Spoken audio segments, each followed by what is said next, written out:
Hola, ¿qué tal? Buenas noches. Me presento, soy Guadalupe Muñoz, soy médico interno integrado en el Hospital Militar Regional de Irapuato y el día de hoy les voy a impartir este pequeño curso del tema de curación de heridas, específicamente en su ambiente, que es la educación preescolar con niños de menor a 6 años.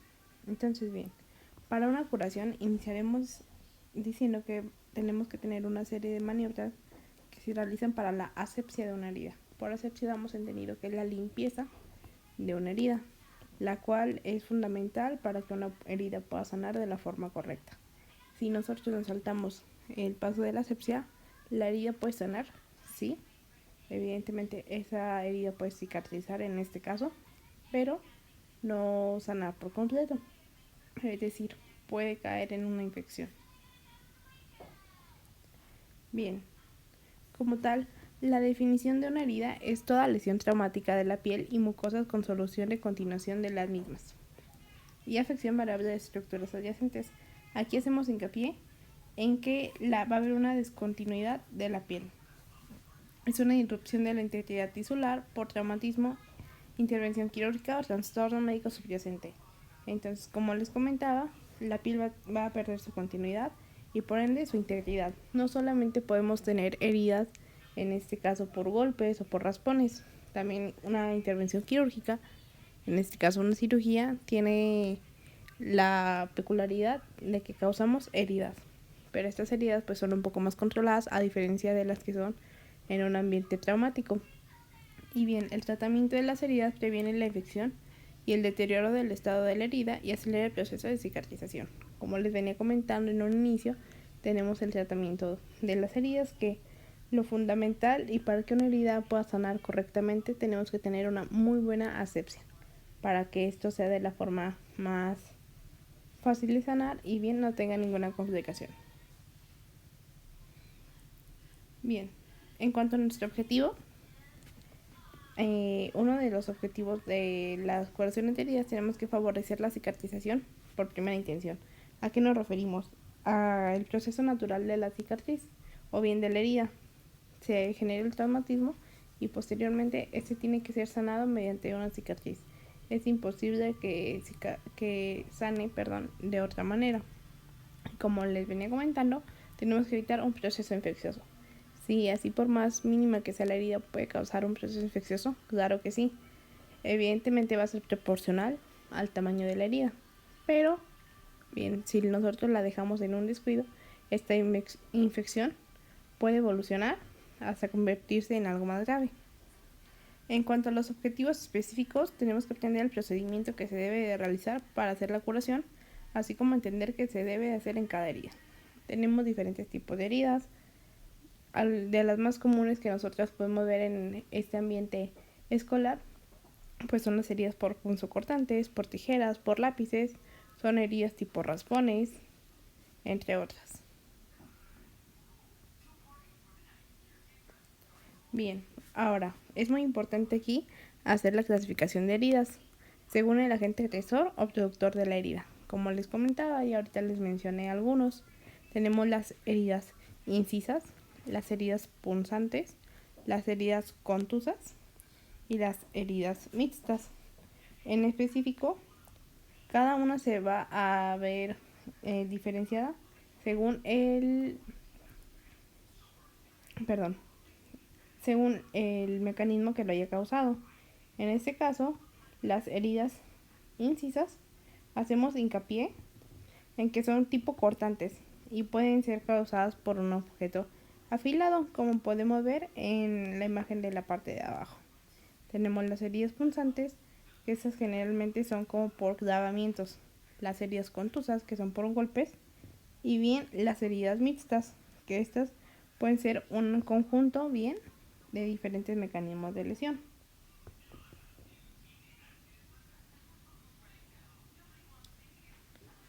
En los tipos de cicatrización, tenemos los que venimos mencionando de primera intención, que es cuando no ha habido pérdida de sustancias y de los bordes que se ponen en contacto, es decir, no ha habido pérdida de la piel.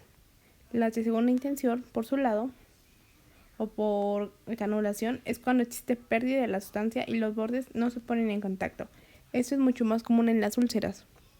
Si hacemos un poco de memoria, las úlceras son más que nada heridas como tipo socavadas y a su vez estas hace que los bordes no se estén tocando.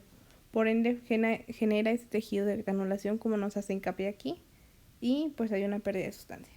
Y bien, de tercera intención, por infección o por pérdida de sustancia, aquí es mucho más común ya en una úlcera bien avanzada que ya está infectada o bien cuando hay una pérdida importante en la piel. Recordemos que en las úlceras no hay pérdida de la piel, solamente hay un discontinuidad, pero no porque se haya perdido cantidad de piel como tal.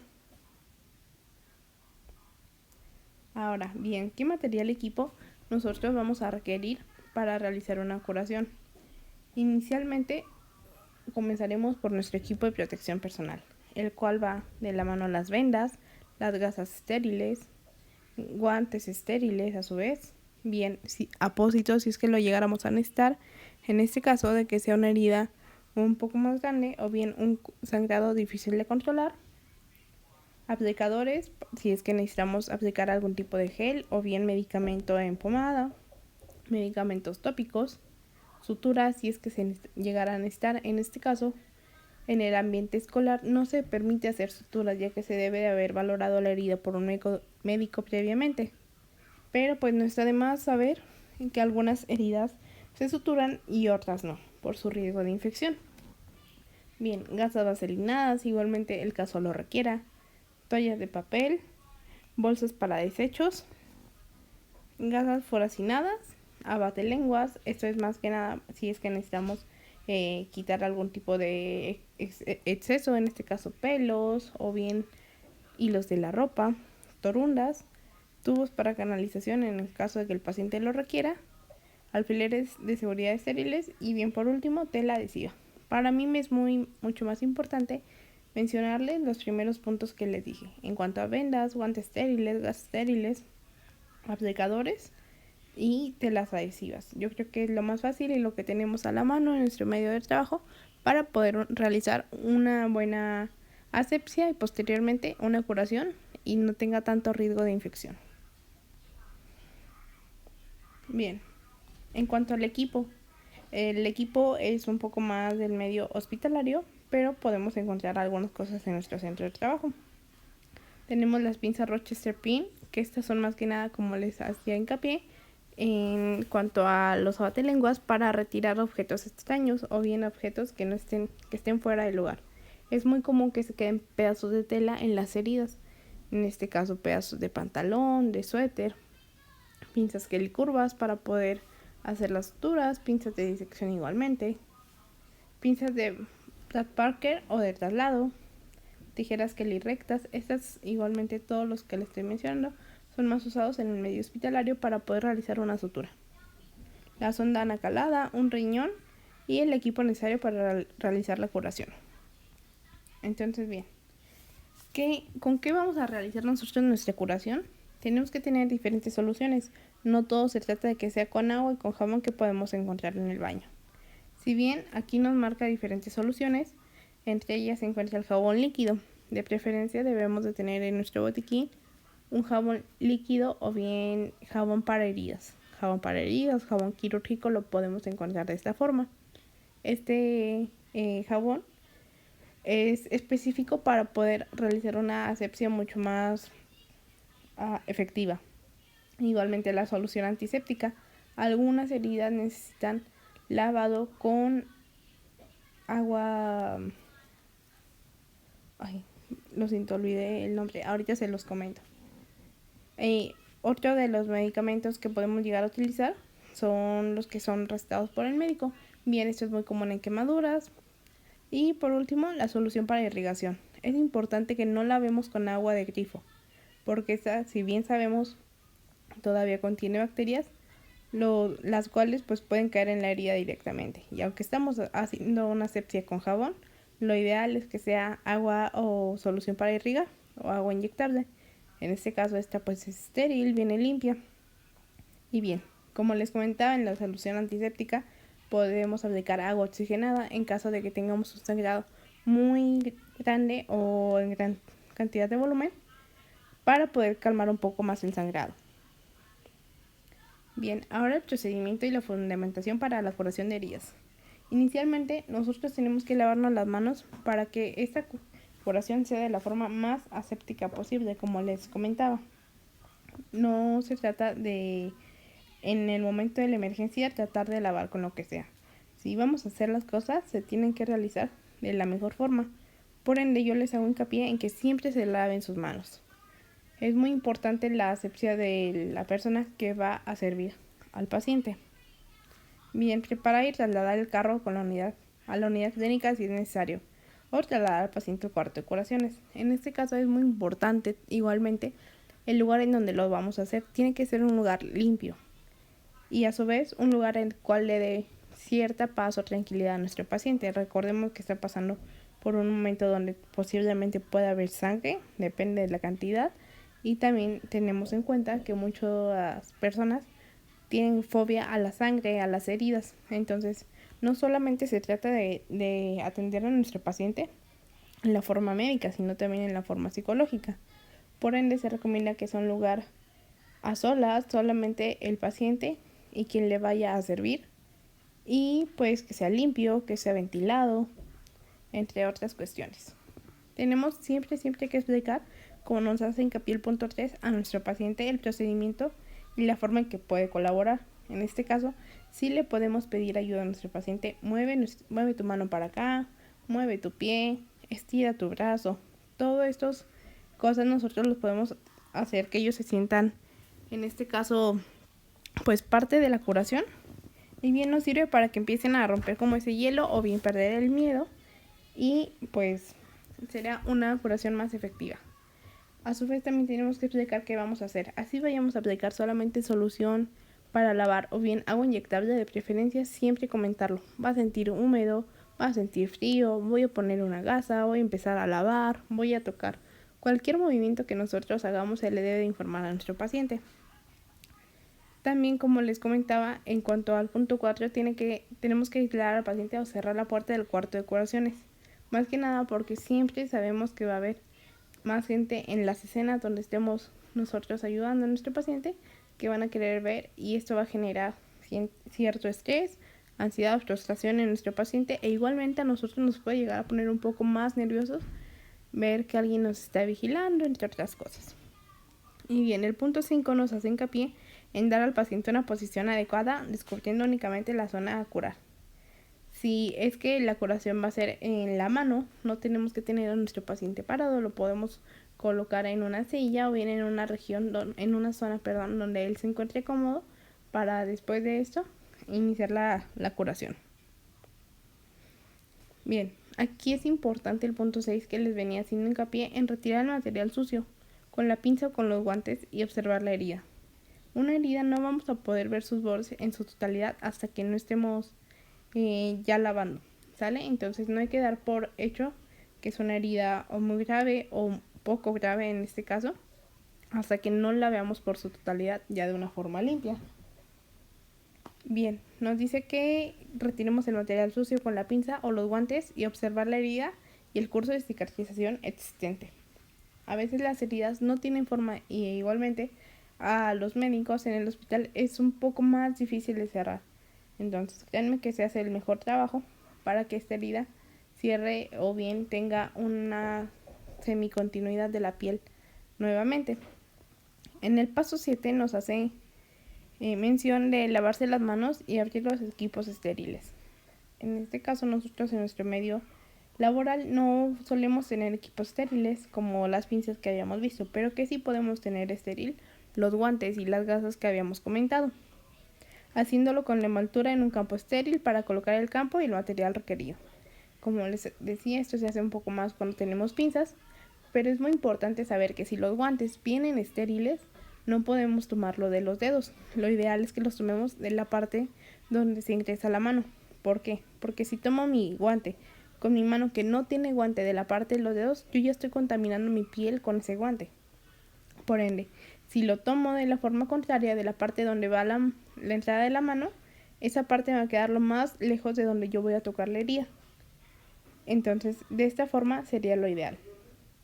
Y ya cuando tengo un guante en la otra mano, ahora sí, el guante restante lo puedo tomar de los dedos o bien de la parte de la entrada de la mano, ya que mi otra mano está estéril cubierta por el guante.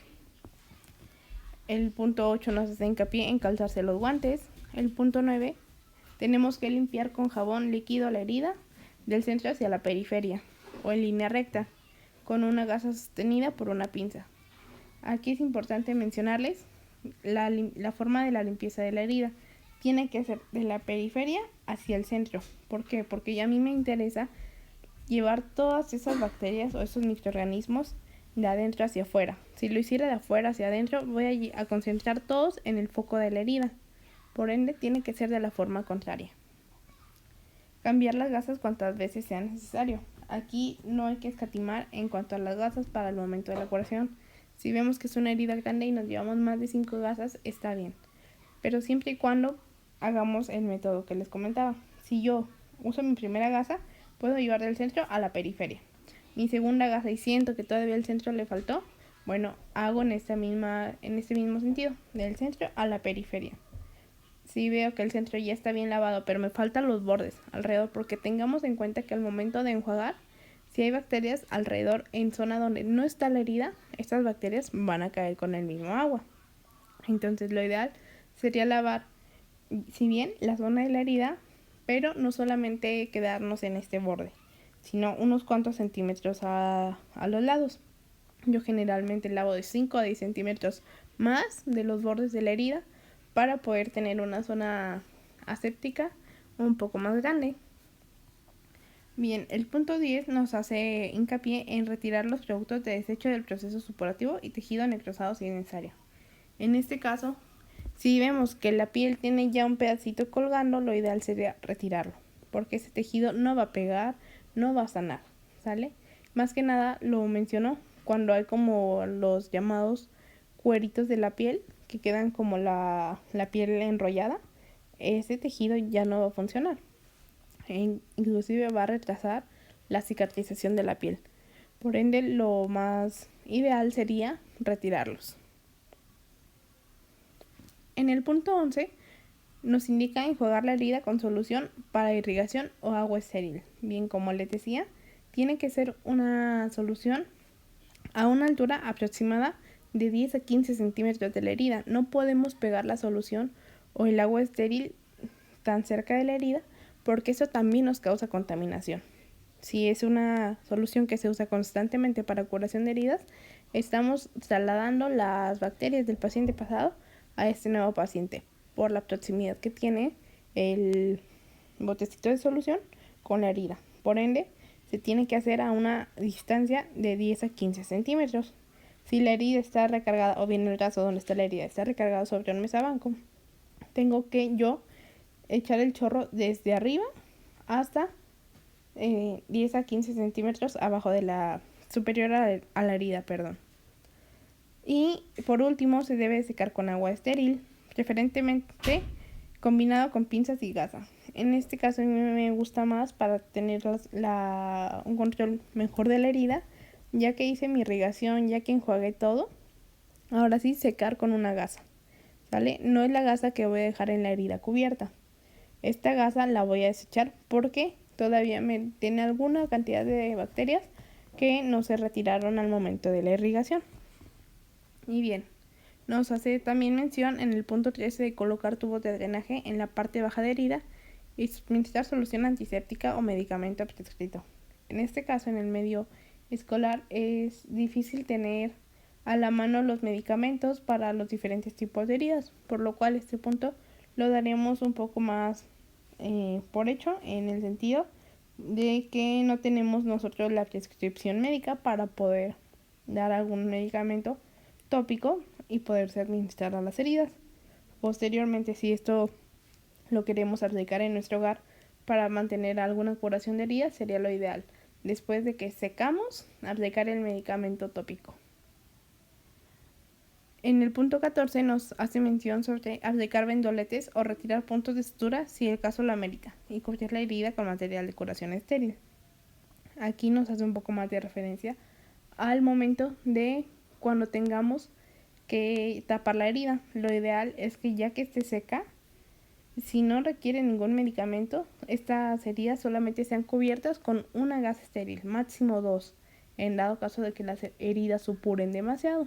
Por supuren me refiero o hago mención a cuando son heridas muy sangrantes, que tienen mucha pus, lo cual hace que una gasa se llene bastante, lo cual amerita la colocación de una segunda gasa. En el punto 15 tenemos que retirar los guantes y sujetar el apósito con el material adhesivo de contención.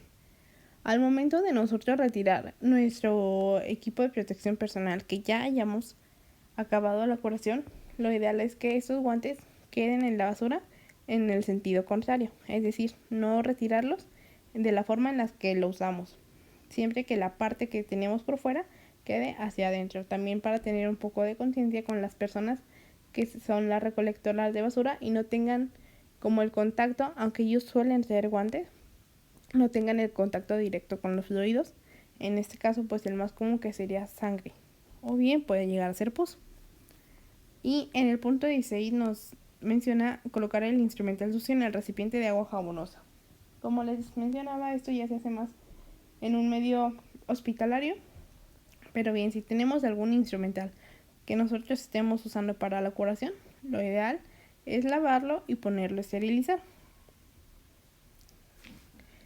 Tenemos que dejar cómodo al paciente en su unidad o llevarlo a la misma. Igualmente aquí va un poco de la mano los primeros auxilios psicológicos en cuanto a calmar a nuestro paciente. Lavar el instrumental y el equipo utilizado con guantes, como les venía diciendo.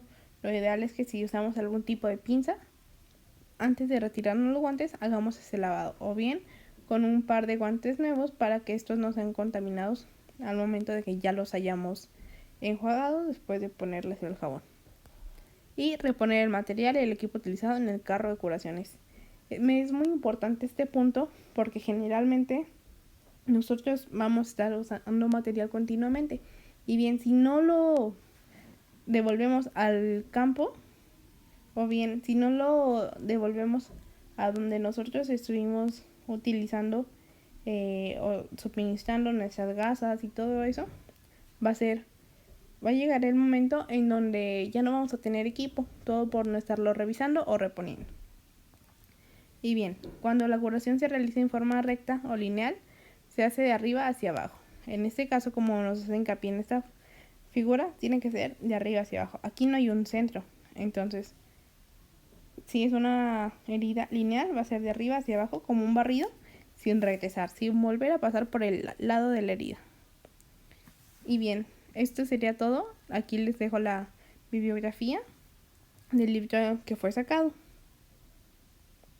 Y pues bueno, muchas gracias por su atención.